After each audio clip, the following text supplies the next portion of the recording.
we wanted to go through. All of our members can recite this verse.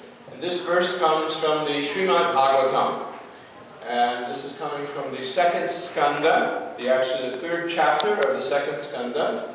And this is a description about one great king. His name is Pariksit Maharaj, and we talked about him last week. And Pariksit meant the examiner.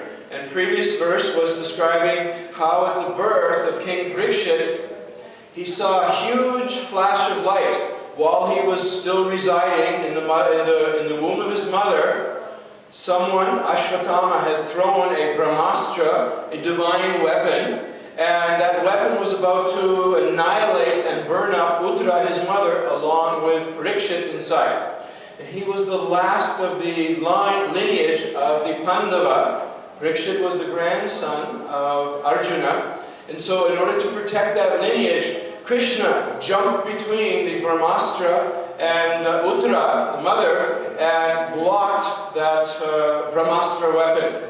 And at that moment, it's described that Pariksit Maharaj had a vision of God, had a vision of Krishna as a young child, as an embryo in the womb. And it's described that Krishna that he saw was the size of a thumb.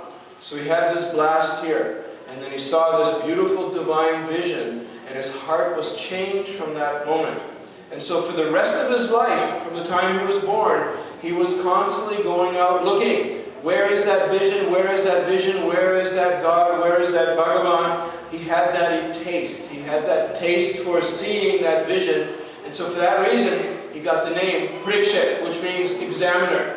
So wherever he went, he was examining. Is this Bhagavan? Is this Bhagavan? Do I see the vision here? Like that. So he was known as Pariksit, the examiner. This verse here describes a little bit of his childhood, how he was growing up. And this is something that we can relate to here in our temple today. So we'll just go through step by step. If you can read the Devanagari or the English letters down here, please repeat after me. Sa, Vai, Bhagavato, Raja. Sa, Vai, Bhagavato, Raja. Sa, Vai, Bhagavato, Raja. Pandaveyo, Pandaveyo, Maharataha, Pandaveyo, Maharataha. It's a very, very nice thing to hear a verse in translation, but it's a much nicer thing to actually hear a verse in the actual sounds of the Sanskrit language. Sanskrit is such a beautiful language. And then even better than just hearing the sounds is to understand the meaning as much as we can directly from the Sanskrit. So many times you can read translations of Bhagavad Gita or Ramayana, you can read it in Hindi, you can read it in English. It's nice, but it is so much sweeter, it is so much nicer if you can actually read it in Sanskrit. So here, I'll just go over a little bit here. Saha means he. And of course in the context, he means this particular king, Pariksit Maharaj.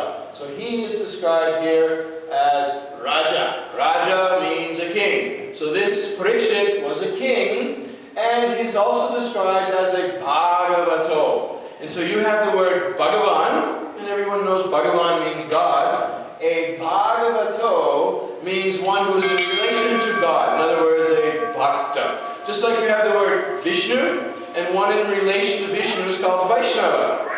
And if you have the word Shiva, and one in relation to Shiva is called Shaiva. Similarly, you have Shakta and Shakta. In the same way, you have Bhagavan and Bhagavato. So he was a great Bhakta. Okay? Then he's described as Pandaveyo, Pandaveya. And Pandava means his father. And in relation to Pandu is Pandava. So he was described as the grandson of in the line of Pandu. So we know from other sources he was the grandson of Arjuna. And Arjuna, of course, is one of the 5 Pandava. And now here I like this word, Maharataha. Everyone, I think you know the word Ratha means chariot. And a Maharatha is a big chariot, literally. So he was described as a big chariot. And what that actually meant, he was a big chariot driver. Okay, in other words, when he would go out in war, when he would go out in his duties as a kshatriya, he wouldn't have just a little chariot, but he was like a chakravartin. He was a main warrior, and a person who was a maharataha had the qualifications of being able to handle so many soldiers, and he was like a big general or something. So this would be the equivalent of being 5-star general, okay, something like that. Now here's where the verse gets most interesting. Bala Kridana Kai. Bala means a child. And Kridan, you see the word Krida here, Krida here. Kridan means to play, and this is where we want to focus on today. So it's described here that when he was, as a child, he would be seen to be playing. Every child plays. But he was playing, and Kridanaka means what he was playing with. It means dolls. Things that you play with are dolls. So maybe some of our girls, I don't know, I've seen Indian Barbies, all right? I think I have to admit, maybe when I was growing up, I might have had a G.I. Joe. That was common in this country. I don't know if you did as well, but we all had some sort of toys. And so these are described here as the toys used by a child, Kridan, playing. So this great king, when he was growing up, he used to play with dolls. But not, here's the word that gets most interesting, not only would he be playing with dolls, but his play would be Krishna Kridan. In other words, it was playing in reference to Krishna.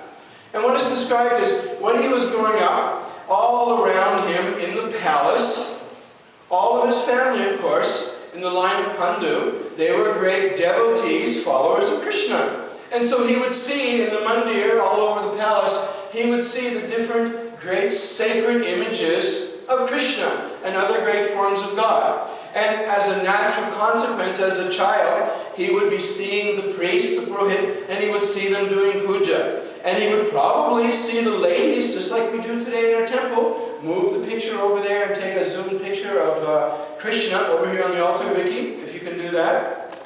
Okay.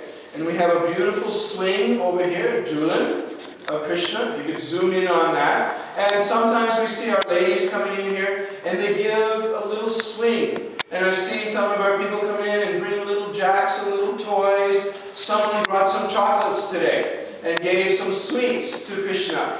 And on our Abhishekam days, especially Balaji or Krishna Janmashtami, we would have this puja specifically of Krishna.